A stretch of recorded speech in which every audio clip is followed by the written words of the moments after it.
Hi, Chris here with Fancy, the Springer Spaniel, and we are working on her body the second time around. And what I'm doing is I'm just taking my brush and I'm lifting that coat up, skirt and all, so I can get a nice blended finish. All right, and sometimes I will use my comb to do the same thing, just to get that coat up so that we can get a nice finish on it. This is a 5F width. We're just going to go right back over the coat again. All right, the big trick to using any blade on this type of coat is to make sure that you truly are following the direction the coat grows. That's the hard part. Okay, so we're blending, and we'll talk about the leg definition a little bit more, but when we blend off the body, we want to come right down the front of that leg. Okay, we want to blend back in that hip angulation again to the pin bone. All right, we're going to make sure that we clean the body up. Once we start here, we're going to make sure that we change direction, start rolling around the coat, and make sure that you're blending low enough, all right, with that elbow.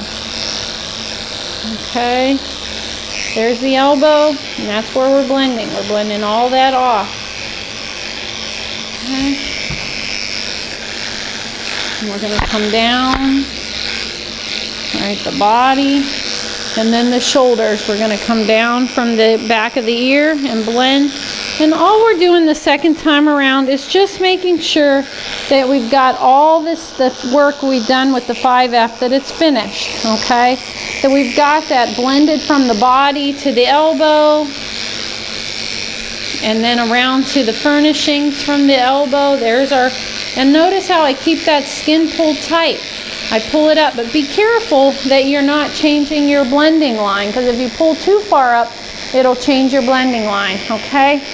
So again, point of shoulder, everything on the inside stays, on the outside goes. Same thing as you're blending into the leg from the body.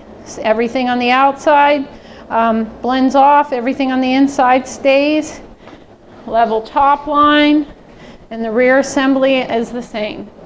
Just good structure. Think good structure and defining out the angulation and top line.